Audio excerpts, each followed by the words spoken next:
The late summer sun burned over Willow Creek, a sleepy farming town in rural Nebraska, where dust clung to everything and the air smelled of hay and gasoline. The local diner, Rusty's, was packed with its usual crowd, farmers in worn caps, truckers grabbing coffee, and families squeezed into vinyl booths. But today, the hum of small-town chatter was sliced clean through by a voice so sharp it could cut glass. "You think you're some kind of hero, limping around like that?" Karen Wheeler's words rang out, her manicured finger jabbing the air. She stood in the middle of the diner, her purse slung over one shoulder, her face twisted in a sneer. All eyes turned to her target, a man sitting alone at the counter, his back to her. He was broad-shouldered, maybe mid-30s, with a faded flannel shirt and a prosthetic leg visible below his rolled-up jeans. His name was Jake Harper, though nobody in Willow Creek knew that yet. Karen's voice grew louder, feeding off the silence. "What's the deal? Huh? You lose that leg in some bar fight, and now you're milking it for sympathy." She laughed, a harsh bark, tossing her head like she was on a stage. A few patrons shifted uncomfortably, but nobody spoke up. Karen was a known quantity in Willow Creek, real estate agent, HOA president, and self-appointed queen of moral superiority. She thrived on confrontation, and today, she'd found her mark. Jake didn't turn around. He stirred his coffee, the spoon clinking softly against the mug. The diner's fluorescent lights buzzed overhead, and outside, a pickup truck rumbled past, kicking up gravel. Karen took his silence as weakness. "Oh, come on. Don't act like you're above us. You're just another nobody looking for a handout." The air tightened. A waitress, Ellie, froze mid-pour, coffee spilling onto the counter. An old farmer in a corner booth coughed into his napkin. Karen's words weren't just cruel, they were a violation of the unspoken code of a place like Willow Creek, where folks minded their own business unless pushed too far. And Karen was pushing. Jake finally turned, slow and deliberate, his hazel eyes locking onto hers. His face was weathered, not from age, but from something deeper, something that made the room feel smaller. "Ma'am," he said, his voice low and steady, "you don't know me. Maybe let it stay that way."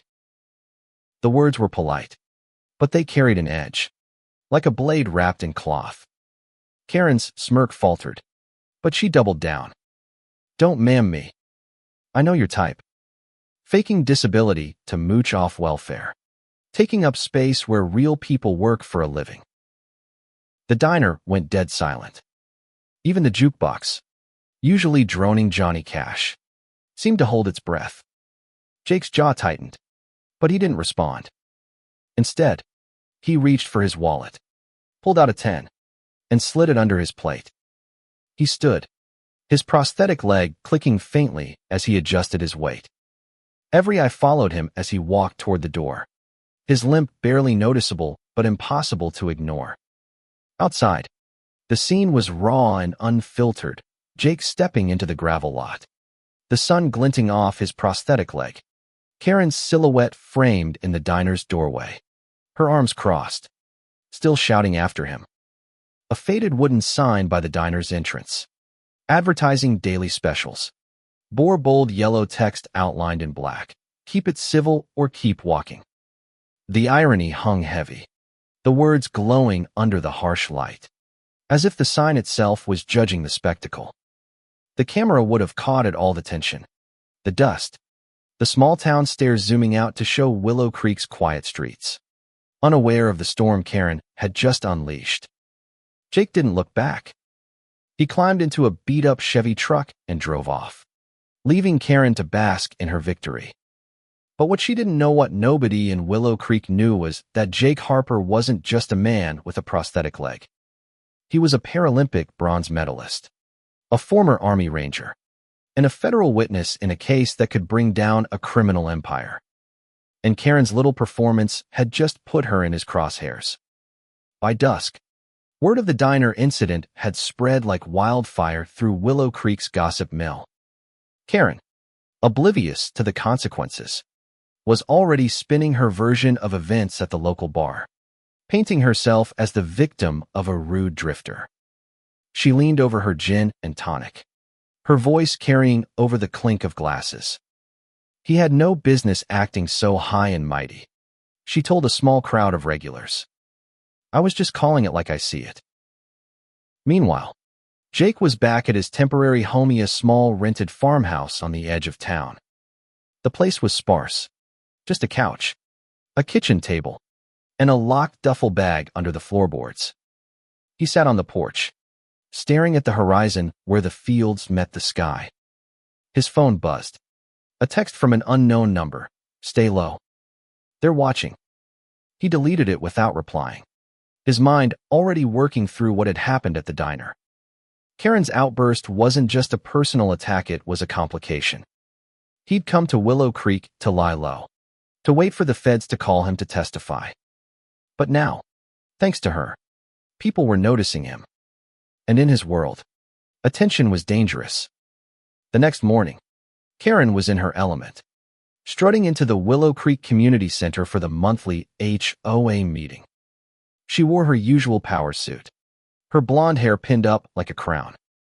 The room was filled with folding chairs and familiar faces, farmers, retirees, a few young families, all waiting for her to lay down the law. She loved this. The control.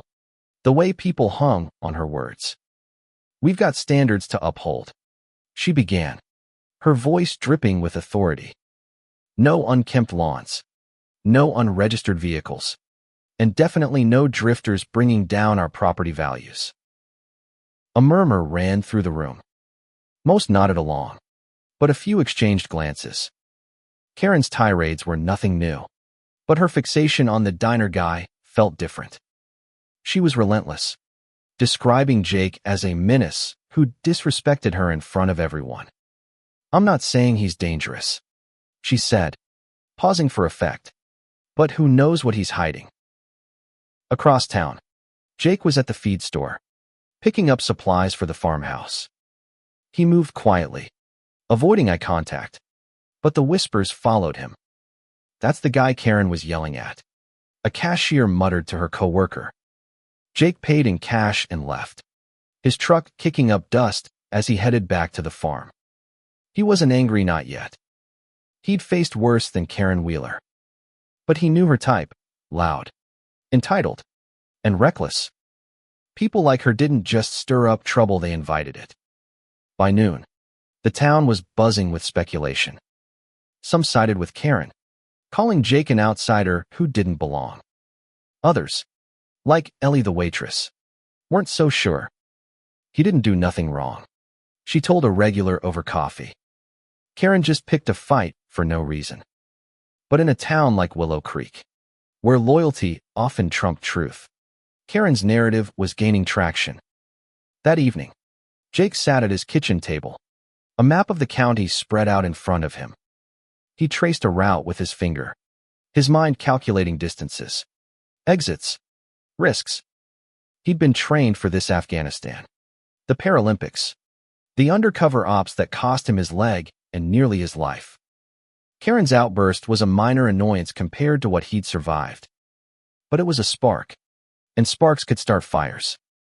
He didn't know it yet, but Karen's words had already reached the wrong ears, setting off a chain of events that would turn Willow Creek into a battleground. The air in Willow Creek grew heavier as the days passed, the kind of tension that settles into a small town when gossip turns to suspicion. Karen Wheeler's outburst at Rusty's diner had taken on a life of its own, twisting through phone calls, bar conversations, and church whispers. By the weekend, Jake Harper wasn't just the diner guy anymore, was a mystery, a threat, a question mark in a town that didn't like unknowns. Karen, meanwhile, was thriving. She'd turned the incident into her personal crusade, rallying her HOA allies with tales of Jake's disrespect and shady demeanor. At a packed town hall meeting, she stood at the podium, her voice sharp as she addressed the crowd. "We can't let people like him drag Willow Creek down," she said, her eyes scanning the room for approval. "I've done some digging, and let me tell you, that man's not what he seems." What Karen didn't know, what she couldn't have known, was that her digging had set off alarms far beyond Willow Creek. Jake wasn't just hiding from small-town gossip. He was a protected witness in a federal case against the Volkov Syndicate, a trafficking ring that stretched from Chicago to the Mexican border. His testimony, scheduled for next month, could put away a dozen high-ranking members. The feds had stashed him in Willow Creek for his safety, but Karen's loudmouth campaign was making that impossible. Jake knew something was off when he noticed a black SUV parked across from his farmhouse one evening. Its tinted windows gleamed under the dusk light, and it lingered too long to be coincidence. He didn't approach it. Instead, he slipped inside, locked the door, and checked the duffel bag under the floorboards. Inside was a burner phone, a 9mm pistol, and a stack of cash as insurance policy. He sent a coded text to his federal handler, "Eyes on me. Need extraction window." The reply came fast, "Hold tight." Assessing. Back in town, Karen was oblivious to the ripples she'd caused. She sat at her pristine kitchen table, scrolling through social media on her laptop, posting about community standards and protecting our town. Her latest post included a blurry photo of Jake's truck, snapped outside the feed store, with the caption, "Who is this guy really?" She didn't notice the comments piling up, some from unfamiliar accounts with no profile pictures. "Leave it alone," one read. "You're poking a bear," said another. Karen laughed them off, assuming they were just trolls. But the truth was creeping closer. At the diner, Ellie overheard two strangers in suits asking about the guy with the prosthetic leg. They weren't locals, their polished shoes and clipped accents gave them away. Ellie, loyal to the unspoken code of Willow Creek, played dumb, but her gut told her something was wrong. She texted Jake later that night, "Watch your back. Suit's asking about you." Jake read the message and felt the old instincts kick in, the ones that had kept him alive in Kandahar and the backstreets of Chicago. He didn't trust easily, but Ellie's warning was a lifeline. He spent the night fortifying the farmhouse, checking windows, rigging a makeshift alarm with fishing line and bells. Sleep was out of the question. Every creak of the old house sounded like a footstep. By Monday, Karen's campaign had reached a fever pitch. She'd organized a neighborhood watch meeting at the community center, where she presented her evidence against Jake: his lack of a local address, his cash payments at stores, his refusal to engage with her at the diner. "He's hiding something," she insisted, her voice rising. "Maybe he's a drifter. Maybe worse. We deserve to know." The crowd was split. Some, like Old Man Peterson, a retired mechanic, nodded along, caught up in Karen's fervor. Others, like Ellie and a few younger residents, pushed back. "You don't even know his name," Ellie said, standing up in the back. "You're just bullying a guy who didn't bow to you." The room erupted in murmurs, some agreeing, some scoffing. Karen's face reddened, but she pressed on. "I'm protecting this town," she snapped. "If you're too naive to see the danger, that's on you." That night, Jake got a call from his handler. "You've been compromised," the voice said, flat and urgent. "Your face is all over local social media. We're moving you tomorrow." Jake's stomach dropped. He'd been careful, kept to himself, avoided attention, but Karen's vendetta had blown his cover. The Volkov Syndicate had eyes everywhere, and a small-town loudmouth was the perfect unwitting pawn. As Jake packed a go-bag, headlights cut through the darkness outside his farmhouse. The black SUV was back, idling at the end of his driveway. He grabbed the pistol and crouched by the window, his heart steady but his mind racing. The feds were coming, but not until dawn. He had to survive the night. In town, Karen was celebrating her victory at the bar, unaware that her posts had reached a dark web forum monitored by the syndicate. A message was already circulating. Target located. Willow Creek. NE. Neutralized before testimony. The sender didn't care about Karen's motives. To them, she was just a useful idiot, amplifying their praised location to the world. The next morning, Jake woke to the sound of his makeshift alarm bells jingling faintly. Someone was on his property. He moved fast, slipping out the back door and into the cornfields, his prosthetic legs sinking slightly into the soft earth. The sun was just rising, painting the stalks gold, but there was no time to appreciate it. He heard voice slow. Professional, not local. The syndicate's cleaners had found him. Karen, meanwhile, was at her office, sipping coffee and planning her next HOA meeting. She had no idea the chaos she'd unleashed. No clue that her words had painted a target on Jake's back. But the truth was closing in, and Willow Creek was about to learn who Jake Harper really was. Dawn broke over Willow Creek, the sky a bruised purple as Jake Harper crouched low in the cornfields behind his farmhouse. The air was thick with the scent of damp earth and dew, but his focus was razor-sharp, tuned to the faint crunch of boots on gravel. 2 men, maybe 3, were moving toward the house, their silhouettes barely visible through the stalks. Jake's prosthetic leg ached from the uneven ground, but he ignored it. Pain was an old friend, a reminder of battles won and lost. Inside the farmhouse, the bells he'd rigged as an alarm still swayed faintly, their jingle swallowed by the morning quiet. Jake clutched the 9mm, his thumb resting lightly on the safety. He wasn't a killer anymore, not by choice, but the Volkov syndicate didn't send men who negotiated. They were here to tie up loose ends, and he was the loosest end of all. Back in town, Karen Wheeler was blissfully unaware, unlocking her real estate office on Main Street. The neon open sign buzzed to life, casting a pink glow over her desk. She was still riding the high of her neighborhood watch triumph, convinced she'd exposed a threat to Willow Creek's pristine image. Her phone pinged with notifications, likes, and comments on her latest post about the drifter. She smiled, oblivious to the fact that her words had reached a dark web hit list, pinpointing Jake's location with deadly precision. The cornfield rustled as Jake moved, keeping low, his eyes scanning for an escape route. His federal handler had promised extraction by noon, but that was hours away, and the syndicate's cleaners were closing in. He spotted them now, 2 men in dark jackets, one carrying a suppressed pistol, the other a knife. Professionals, not locals. They didn't shout or call out. They moved with purpose, splitting up to flank the house. Jake's mind flashed to the diner, to Karen's sneering face, her voice dripping with contempt. You think you're some kind of hero. Her words had been a match, and now the fire was burning.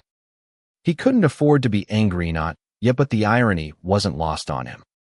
A small-town busybody had done what the syndicate's best trackers couldn't, flushed him out. He slipped deeper into the corn, using the stalks for cover, his breath steady but his heart pounding. The cleaners were methodical, checking windows, testing the back door. One whispered into a radio, his words too low to catch. Jake knew the playbook: confirm the target, eliminate, vanish. He had maybe 10 minutes before they realized he wasn't inside. In town, Ellie the waitress was opening Rusty's diner, her hands shaking as she poured the first pot of coffee. She couldn't shake the image of those strangers in suits from yesterday. Their questions about Jake too pointed, too cold. She'd texted him again last night, warning him to leave town, but he hadn't replied. Now, as she wiped down the counter, she overheard 2 farmers talking about a black SUV spotted near the old Harper place. Her stomach twisted. She didn't know Jake's story, but she knew Karen had gone too far. By mid-morning, Karen was at the community center, setting up for another HOA meeting. She'd printed flyers with Jake's description vague but damning, calling him a person of interest in Willow Creek's safety. "We need to protect our kids, our homes," she told a small group of supporters, her voice fervent. "This guy's trouble, and I'm not backing down." But trouble was already at her doorstep. One of the syndicate's cleaners had stayed in town, blending in at the bar last night, listening to Karen's rants. He'd reported back. The woman was a liability, loud and reckless, but useful for now. If she kept stirring the pot, she'd draw Jake out again. The syndicate didn't care about collateral damage. Karen was just another pawn. Back in the cornfield, Jake heard a twig snap. Too close. He froze, his grip tightening on the pistol. The cleaner with the knife was less than 10 yards away, his blade catching the morning light. Jake weighed his options: fight now and risk blowing his cover completely, or slip away and pray the feds got to him first. He chose the latter, inching toward the edge of the field where his truck was hidden under a tarp. He almost made it. A shout rang out sharp, urgent, and a bullet tore through the corn, missing him by inches. Jake dropped to the ground, rolling into a ditch as another shot followed. The cleaners had spotted him. His prosthetic leg caught on a root, slowing him down, but he pushed through, adrenaline drowning out the pain. He reached the truck, yanked off the tarp, and slid inside, the engine roaring to life. The cleaners gave chase, their SUV screeching onto the dirt road behind him. Jake floored it, the truck bouncing over ruts, kicking up clouds of dust. The road stretched toward Willow Creek, toward the diner, the community center, toward Karen. He didn't want this fight, but it was coming to him, whether he liked it or not. In town, the HOA meeting was in full swing. Karen at the helm, her voice booming through a megaphone. "We're taking back our town," she declared, holding up one of her flyers. The crowd cheered, caught up in her fervor. But Ellie, watching from the diner's window across the street, saw something else: Jake's truck tearing down Main Street, a black SUV hot on its tail. The chase spilled into the heart of Willow Creek, tires screeching as Jake swerved around a tractor. The SUV rammed his bumper, glass shattering. Onlookers froze, some pulling out phones, others running for cover. Karen, still clutching her megaphone, stepped outside the community center, her mouth open as she saw the chaos unfold. For the first time, doubt flickered across her face. Jake's truck skidded to a stop outside the diner, the SUV boxing him in. He leapt out, pistol drawn, and took cover behind a dumpster. The cleaners emerged, weapons raised, their faces blank with professional calm. The street was a battlefield now, and Willow Creek's quiet morning had erupted into something straight out of a nightmare. Ellie, inside the diner, grabbed a shotgun from under the counter, a relic from Rusty's hunting days. She didn't know Jake, but she knew right from wrong. "Stay down," she shouted to the patrons, her voice steady despite her fear. Outside, the first shot rang out, and the town held its breath.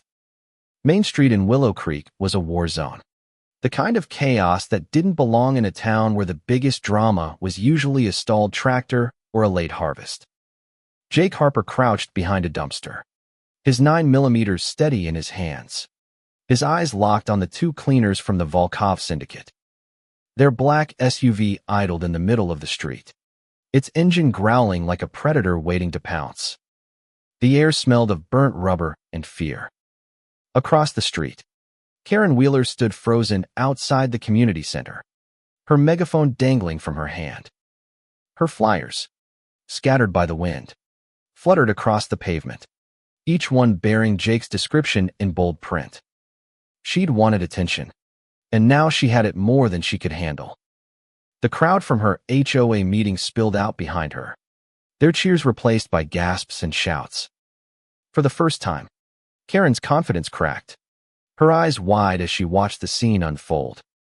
Jake didn't have time to think about her. The cleaner with the suppressed pistol fired again, the shot pinging off the dumpster. inches from his head. Jake returned fire, a single round that shattered the SUV's side mirror. The second cleaner, the one with the knife, was circling around, trying to flank him. Jake's training kicked in every move calculated, every second a gamble. His prosthetic leg throbbed, but he pushed the pain down, focusing on survival. Inside Rusty's diner, Ellie gripped the shotgun, her knuckles white. The patrons were huddled under tables, their faces pale. "Stay down," she barked again, her voice cutting through the panic. She cracked the door open, just enough to see Jake pinned down. She didn't know his story, but she knew he wasn't the villain Karen had painted. Those men in the SUV weren't here for a friendly chat. "Ellie, don't." One of the regulars, Old Man Peterson, hissed from behind a booth. But Ellie wasn't listening.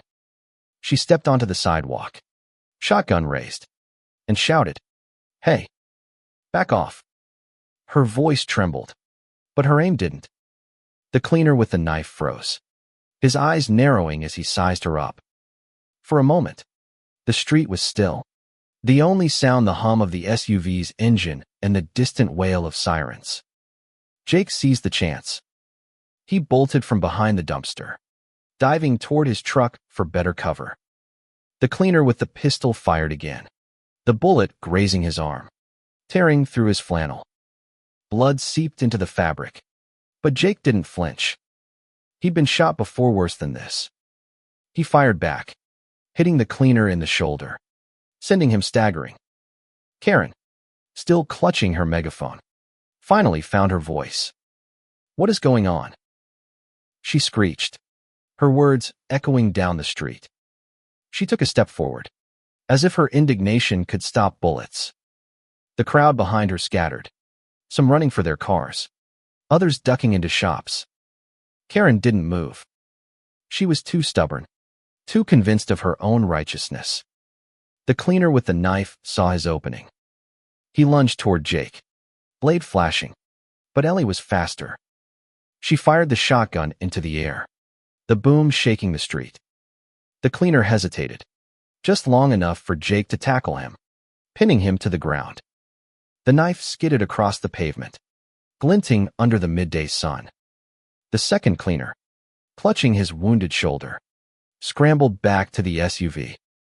He shouted something into his radio, then floored it, the vehicle roaring out of town, leaving a trail of dust and broken glass. Jake didn't chase him. He kept the first cleaner pinned, his knee pressing into the man's chest, the 9mm aimed at his head. "Who sent you?" Jake growled, his voice low and dangerous. The cleaner smirked, blood trickling from his lip. "You're already dead, Harper. You just don't know it yet." Jake's blood ran cold. They knew his name. His cover was beyond blown, it was obliterated. He glanced up, catching Karen's eye across the street. Her face was a mix of shock and defiance, as if she still believed she was in the right. Jake didn't have time to deal with her. Sirens were closer now, red and blue lights flashing at the edge of town. Ellie lowered the shotgun, her hands shaking but her resolve firm. "You okay?" she called to Jake, stepping closer. He nodded, not taking his eyes off the cleaner. "Get inside," he told her. "This isn't over." The Willow Creek sheriff, a grizzled man named Tom Brady, pulled up in his cruiser, lights blazing. He stepped out, hand on his holster, taking in the scene, Jake holding a man at gunpoint, Ellie with a shotgun, Karen standing dumbstruck with her megaphone, and a street littered with bullet casings and flyers. "What in God's name is happening here?" he demanded. Before Jake could answer, federal agents swarmed in 3 black vans, men in tactical gear spilling out, shouting orders. They secured the cleaner, cuffing him as Jake stepped back, his hands raised to show he wasn't a threat. The lead agent, a woman with a sharp jaw and sharper eyes, approached him. "Harper, you're coming with us. Now." Karen, finally snapping out of her daze, stormed forward. Wait a minute. Who are you people? This man's a danger to our town. She pointed at Jake, her voice shrill. The agent didn't even glance at her. Ma'am, step back or you'll be detained, she said, her tone leaving no room for argument. Jake met Karen's eyes one last time as the feds escorted him to a van. You wanted to know who I am, he said quietly. You're about to find out. The van door slammed shut, and the convoy sped off, leaving Willow Creek in stunned silence. Karen stood alone in the street, her flyers crumpled underfoot, the megaphone limp in her hand. The crowd watched her, some with pity, others with disgust. Ellie, still holding the shotgun, shook her head and went back inside the diner. The sheriff started barking orders, cordoning off the area, but the damage was done. Willow Creek would never be the same. By evening, the town was buzzing with rumors. The feds had taken Jake, but word was leaking out. He wasn't a drifter. He was a war hero, a Paralympian, a man who'd risked everything to take down a criminal empire. And Karen, she was the one who'd nearly gotten him killed. The dust settled on Main Street, but Willow Creek was far from calm. The federal vans had vanished, taking Jake Harper with them, leaving behind a town grappling with the wreckage of a truth too big for its small borders. Karen Wheeler stood alone in the fading light, her flyers scattered like fallen leaves, her megaphone abandoned on the sidewalk. The bold yellow text on the diner's sign, "Keep it civil or keep walking," glowed faintly in the dusk, a silent rebuke to her crusade. Inside Rusty's diner, Ellie was cleaning up, her hands still trembling from the shotgun's recoil. The patrons, now back in their booths, whispered over cold coffee, piecing together what they'd seen. That guy wasn't just some drifter, one farmer muttered. Feds don't roll in like that for nobody. Ellie nodded but said nothing, her mind on Jake's quiet strength, the way he'd faced those men without flinching. Karen, meanwhile, was unraveling. She'd retreated to her office, locking the door, her phone buzzing with notifications she couldn't bear to read. Social media, once her stage, was now a battleground. Posts called her out, some from locals, others from strangers who'd seen her flyers online. You almost got a hero killed. One read, "Shame on you, Karen." She deleted the app, her hands shaking, but the truth was inescapable. She'd been wrong, catastrophically, publicly wrong. By morning, the story had spread beyond Willow Creek. A local news crew from Lincoln arrived, their van parked outside the diner, cameras rolling as they interviewed witnesses. Ellie spoke plainly, her apron still dusted with flour. He was just a guy trying to eat his breakfast, she said, her voice steady. Karen turned it into a circus. The reporter pressed for details, but Ellie shrugged. Ask her. She's the one who started it. Karen refused to talk. She stayed holed up in her office, blinds drawn, ignoring the knocks from reporters and neighbors alike. Her HOA allies had gone quiet, their support evaporating as the truth about Jake surfaced. He was no drifter, was a former Army Ranger, a Paralympic bronze medalist in track, and a key witness in a federal case against the Volkov Syndicate, a trafficking ring that had haunted the Midwest for years. His prosthetic leg, the one Karen had mocked, was a badge of survival, earned in a roadside bombing in Afghanistan. The feds had released just enough to the press to quell the rumors, but not enough to compromise their case. Jake's identity was partially declassified, his Paralympic record and military service now public. Willow Creek learned the rest through whispers and news clips. He'd gone undercover after his injury, infiltrating the syndicate to expose their operations. His testimony, set for next month, could dismantle their network. But Karen's social media posts had nearly cost him his life, broadcasting his location to the syndicate's trackers. At the farmhouse, now cordoned off by yellow tape, Sheriff Brady found evidence of Jake's quiet existence: a single bed, a stack of dog-eared books, a medal in a plain wooden box. He shook his head, muttering to himself about city folks stirring up trouble. The cleaner Jake had pinned down was in federal custody, but the second had vanished, likely reporting back to the syndicate. The feds were tight-lipped, but Brady knew enough. Willow Creek wasn't safe for Jake anymore. Karen's world was collapsing. By noon, the HOA had called an emergency meeting without her. Old Man Peterson, once her biggest supporter, stood up and proposed her removal as president. "She's done enough damage," he said, his voice gruff. The vote was unanimous. Karen, still in her office, got the news via text. She stared at the screen, her chest tight, the weight of her actions pressing down like a physical force. That evening, Ellie closed the diner early and drove to the edge of town, where a small crowd had gathered near the community center. They weren't there for Karen, they were there for Jake. Someone had set up a makeshift vigil, candles flickering in mason jars. A photo of Jake from his Paralympic days taped to a lamppost. He was smiling in the picture, his bronze medal gleaming, his prosthetic leg proudly on display. Ellie added a candle of her own, her eyes stinging. She didn't know if he was alive or dead, but she hoped he'd make it through. Karen, watching from her car across the street, felt the world shift beneath her. She'd wanted to protect Willow Creek, to be its voice, its guardian. Instead, she'd endangered a man who'd risked everything for others. The vigil's light cast long shadows, and for the first time, Karen saw herself clearly not as a hero, but as a catalyst for chaos. She drove home, the radio off, the silence deafening. Her house, once a symbol of her success, felt hollow.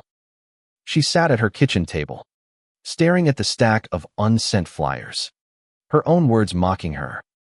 Person of interest. She'd been so sure, so righteous.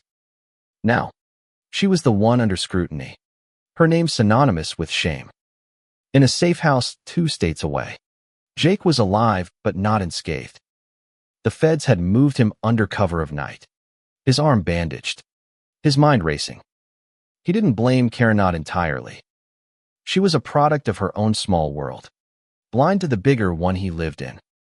But her actions had consequences, and he'd carry the scars of them, just as he carried the ones from war. Willow Creek was a wound now, raw and open. Karen's fall was complete, but the town's reckoning was just beginning. And somewhere, in the shadows, the syndicate was still watching, waiting for their next chance to silence Jake Harper. Willow Creek woke to a new reality, one where the quiet rhythms of farm life were overshadowed by the echoes of gunshots and federal vans. The town's heart, once steady, now beat unevenly, its people caught between shame and awe. Jake Harper's story had cracked open their world, exposing truths they hadn't been ready to face. And at the center of it all was Karen Wheeler, her name now a cautionary tale whispered in barns and barrooms. Karen hadn't left her house in 2 days. The blinds stayed shut, her phone off, her mailbox stuffed with unopened letters. The HOA's decision to oust her had hit the local paper. A small headline buried on page 3, local leader removed after controversy. But the real story was in the comments online, where residents vented their anger. She went after a hero. One wrote, "All for clout." Karen read none of it. She didn't need to. The silence from her former allies was louder than any post. At Rusty's Diner, Ellie was the town's new anchor, serving coffee and quiet wisdom to a shaken community. The vigil for Jake had grown, candles now lining the sidewalk outside the community center. Someone had added a handwritten sign for the man who stood tall. Ellie didn't say much, but her actions spoke. Extra coffee for the reporters still sniffing around. A free slice of pie for the sheriff's deputies working overtime. She'd seen Jake's courage firsthand, and it had changed her. Willow Creek wasn't just a dot on a map anymore. It was a place where choices mattered. Sheriff Brady was piecing together the aftermath. The feds had shared just enough to keep him in the loop, Jake was safe. Relocated to a new safe house. His testimony still on track. The cleaner in custody wasn't talking, but the feds didn't need him to. Jake's evidence, years of undercover work, recordings, documents was enough to bury the Volkov syndicate. But the second cleaner, the one who'd escaped, was a ghost, and Brady knew ghosts didn't stay gone. Karen's reckoning came on the third day. She'd run out of excuses, out of ways to hide. She drove to the community center, her SUV creeping through streets that felt foreign now. The vigil was still there. Candles burned low. Jake's photo weathered by the wind. She parked and stepped out, her heels clicking on the pavement, her face pale under smudged makeup. A few locals watched from across the street, their stares heavy with judgment. She didn't approach the vigil.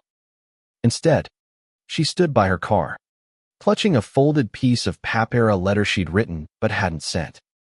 It was an apology, raw and unpolished, addressed to Jake. She didn't know where he was, didn't know if he'd ever read it. But the weight of her words felt like the only thing anchoring her. I was wrong. It began. I didn't know who you were, and I didn't care to find out. Writing it had been like carving out a piece of herself, admitting she'd let pride and prejudice blind her. Ellie saw her from the diner's window and stepped outside, wiping her hands on her apron. "You here to make a scene?" she asked, her voice calm but firm. Karen shook her head, tears welling. I didn't know," she whispered. Ellie's face softened, but only slightly. "You didn't ask," she said. "You just judged." Karen nodded, unable to meet her eyes. She placed the letter among the candles, a small offering in a sea of regret, then drove away. The town was healing. Slowly. The news crews left, chasing the next story, but Willow Creek's wounds lingered. At the feed store, Old Man Peterson told anyone who'd listen about Jake's Paralympic races, how he'd run on blades of carbon fiber, defying odds most couldn't imagine. Kids at the local school started a project, collecting stories of veterans, their notebooks filled with tales of courage. Jake's name was at the top of every list. In the safe house, Jake was restless. The feds had him under lock and key, a new identity already in the works. His arm was healing, the graze from the cleaner's bullet a minor scar compared to the ones he carried inside. He watched the news when he could, catching glimpses of Willow Creek, of the vigil that had sprung up in his name. It felt strange, being a hero to strangers. He'd never wanted that. All he'd wanted was to do his job, to make the world a little safer. His handler, Agent Torres, sat across from him one night, a tablet glowing between them. "You're trending," she said, half joking, showing him a clip of the vigil. Jake shook his head, a faint smile tugging at his lips. "Small towns," he muttered. But the candles, the sign, the faces, they stirred something in him. Willow Creek had seen him, not as a cripple or a drifter, but as a man who'd fought and kept fighting. The syndicate wasn't done. Jake knew that. The escaped cleaner was still out there, and the Volkovs didn't forgive. But for the first time in years, Jake felt something like hope. Willow Creek, for all its flaws, had stood up. Ellie with her shotgun, the farmers at the vigil, even Karen with her belated remorse. They'd reminded him why he'd taken on the syndicate in the first place, because people, even broken ones, could change. Back in Willow Creek, Karen was packing. She'd put her house on the market, her real estate sign a bitter irony in her front yard. She wasn't running. Not exactly. But she couldn't stay. The town didn't hate her, they pitted her. And that was worse. She'd leave for Lincoln, maybe Omaha, somewhere she could start over. But she'd carry Willow Creek with her, a lesson etched in shame and redemption. The vigil burned on, a beacon in the dusk. And somewhere, in a safe house far away, Jake Harper was preparing to face the syndicate one last time, his resolve stronger than ever. Willow Creek settled into an uneasy quiet. the kind that follows a storm when the air feels too still, too heavy with what's been lost. The vigil for Jake Harper still flickered outside the community center, though the candles were fewer now, their flames battling the autumn chill. His photo, taped to the lamppost, was curling at the edges, but the handwritten sign for the man who stood tall held firm. The town was moving on, but not forgetting. Karen Wheeler was gone. Her house sat empty, the for sale sign a stark reminder of her fall. She'd left for Lincoln without a goodbye, her SUV packed with boxes, her pride left behind in the dust of Willow Creek. The letter she'd placed at the vigil was still there, tucked among the candles, unread but untouched, as if the town respected its weight. Nobody spoke her name much anymore, but when they did, it was with a mix of pity and warning. Don't be like Karen. Ellie, meanwhile, had become the town's quiet hero. Rusty's diner was busier than ever, not just for the coffee, but for her steady hands, her sharp tongue, her refusal to back down. She'd framed a newspaper clipping behind the counter, a small story about Jake's Paralympic career, his bronze medal gleaming in the photo. Patrons lingered over it, asking questions she couldn't always answer. He was just a guy, she'd say, wiping down the counter. But he was the real deal. Sheriff Brady was still untangling the mess. The feds had pulled back, their presence reduced to occasional phone calls. But the cleaner in custody had started talking. Not much, just enough to confirm what Brady already suspected. The Volkov syndicate was bigger than anyone in Willow Creek could fathom. A network of shadows that didn't care about small towns or small people. Jake's testimony was their biggest threat, and they'd stop at nothing to silence him.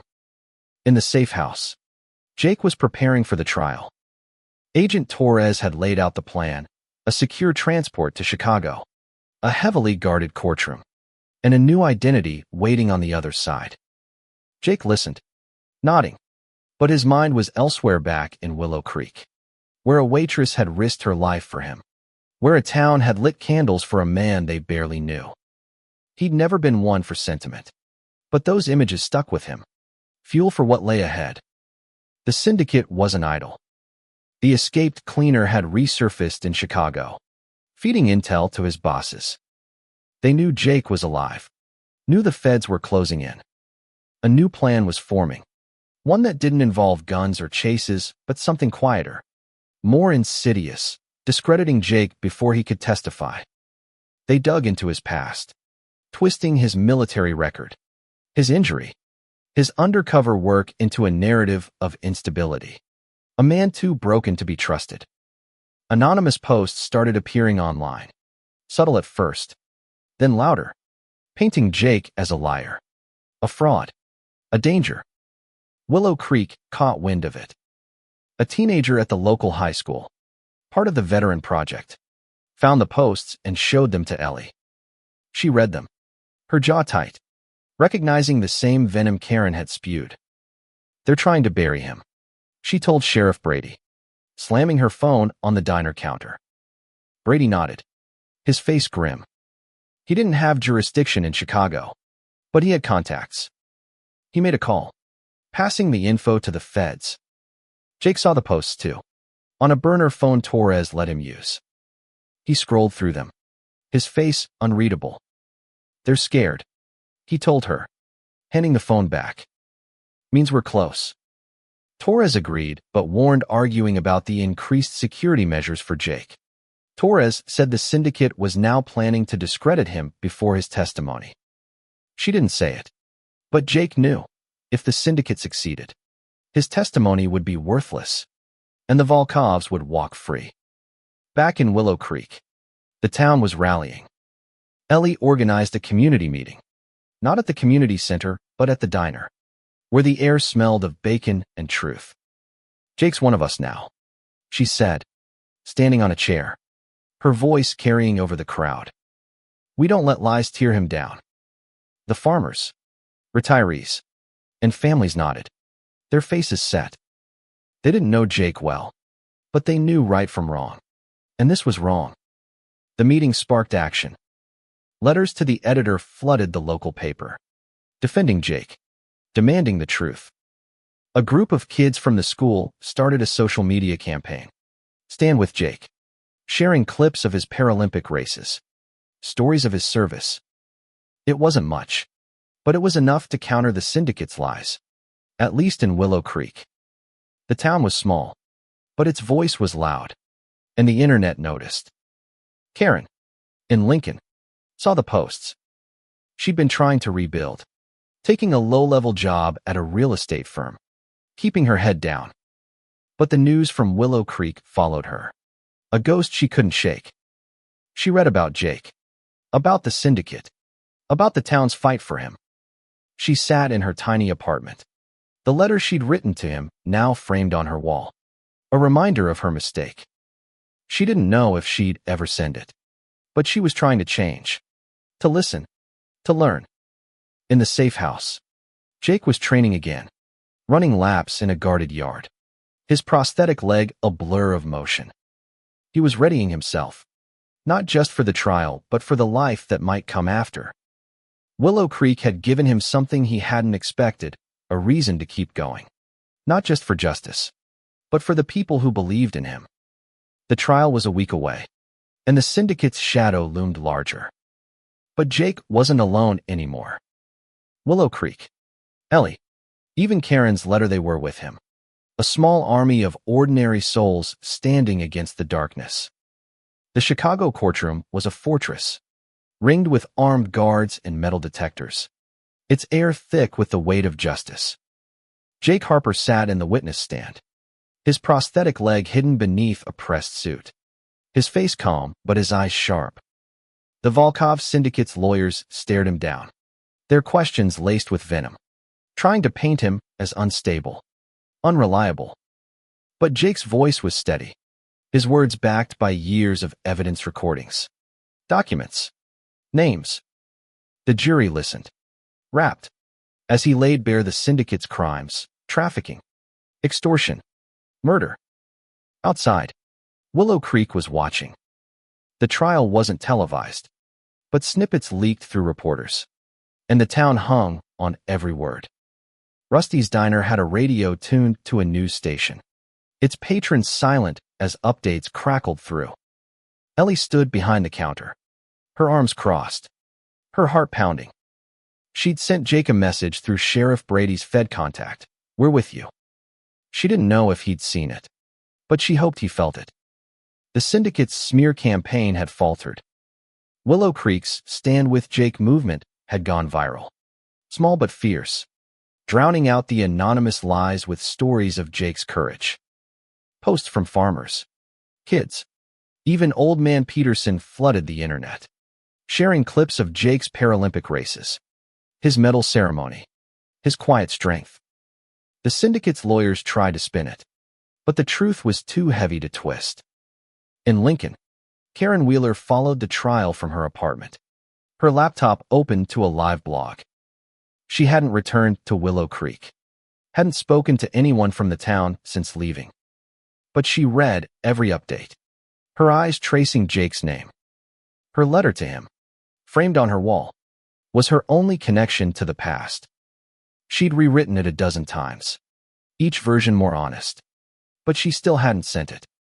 Not yet. She was learning to live with her shame, to turn it into something better. Back in court, Jake faced the syndicate's leader, Ivan Volkov, across the room. Volkov's face was a mask, but his eyes burned with hate. Jake didn't flinch. He recounted every detail, dates, places, deals, his voice cutting through the room like a blade. The jury's faces hardened with every word, their verdict forming before they left to deliberate. When the guilty verdict came, hours later, the courtroom erupted in murmurs. Volkov was led away in cuffs, his empire crumbling. Jake left Chicago under cover of night, a new identity waiting.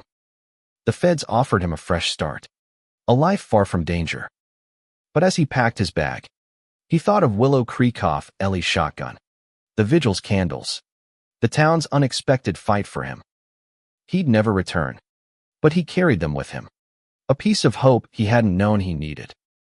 Willow Creek healed in its own way. The vigil was gone, but Jake's photo stayed, moved to the diner's wall beside Ellie's newspaper clipping. The town didn't forget. Kids added his story to their veteran project. Farmers told it over beers. And Ellie kept his candle burning, a quiet promise to never judge too quickly again. Karen, in Lincoln, finally sent her letter. It arrived at a federal P.O. box, forwarded to Jake's safe house. He read it alone. The words raw and real. I was wrong. I hurt you, and I'll never forgive myself. But I'm trying to be better. Jake folded it carefully, tucking it into his bag. He didn't hate her. He understood her small people make big mistakes. But some learn. Karen was trying, and that was enough. Months later, Willow Creek held a small ceremony. Not for Jake, but for themselves. Ellie spoke. Her voice clear. We messed up, but we made it right. Let's keep it that way. The crowd nodded, their faces lit by the same mason jar candles from the vigil. They'd been changed, not by Jake alone, but by the choice to stand up, to fight for what was right. Jake, in his new life, ran again not for medals, but for himself. His prosthetic leg clicked against the pavement, a rhythm of survival. He didn't know if he'd ever see Willow Creek again, but he felt its light, its lesson, even in the smallest places. Humanity could shine. And somewhere, in the quiet of a new town, he smiled, knowing the syndicate was done. The truth had won, and a little diner in Nebraska had helped make it happen.